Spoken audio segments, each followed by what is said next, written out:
111 million Americans to just a representative 100 people. Make it simple. Here they are: teachers, coaches, firefighters, construction workers, engineers, doctors, lawyers, some investment bankers, a CEO, maybe a celebrity or two. Now let's line them up according to their wealth. Poorest people on the left, wealthiest on the right, just a steady row of folks based on their net worth. We'll color code them like we did before based on which 20% quintile they fall into.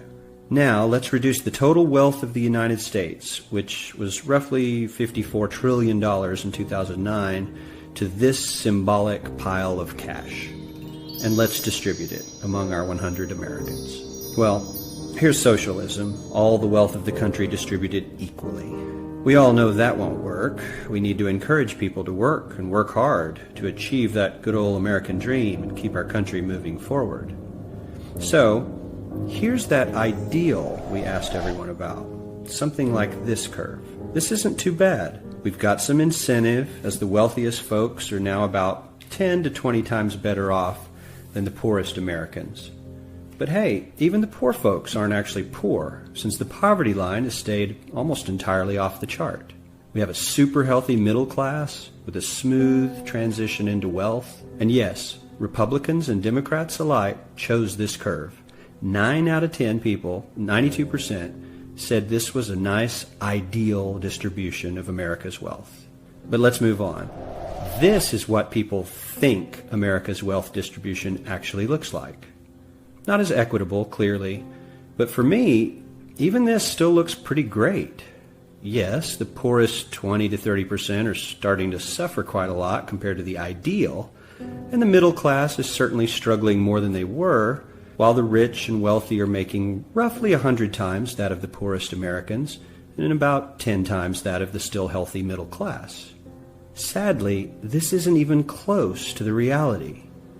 Here is the actual distribution of wealth in America. The poorest Americans don't even register. They're down to pocket change, and the middle class is barely distinguishable from the poor. In fact, even the rich between the top 10 and 20 percentile are worse off. Only the top 10% are better off. And how much better off? So much better off that the top 2 to 5% are actually off the chart at this scale.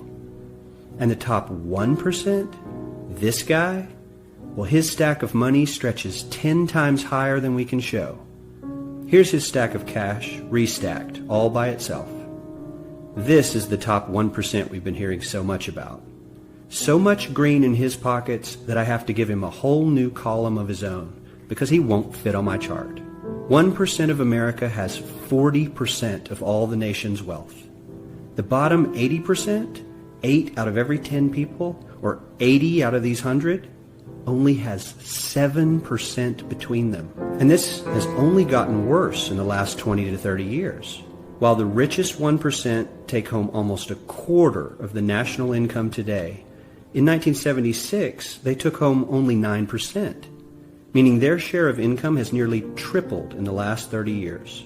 The top 1% own half the country's stocks, bonds, and mutual funds. The bottom 50% of Americans own only 0.5% of these investments, which means they aren't investing. They're just scraping by. I'm sure many of these wealthy people have worked very hard for their money, but do you really believe that the CEO is working 380 times harder than his average employee? Not his lowest paid employee, not the janitor, but the average earner in his company. The average worker needs to work more than a month to earn what the CEO makes in 1 hour. We certainly don't have to go all the way to socialism to find something that is fair for hardworking Americans. We don't even have to achieve what most of us consider might be ideal. All we need to do is wake up and realize that the reality in this country is not at all what we think it is.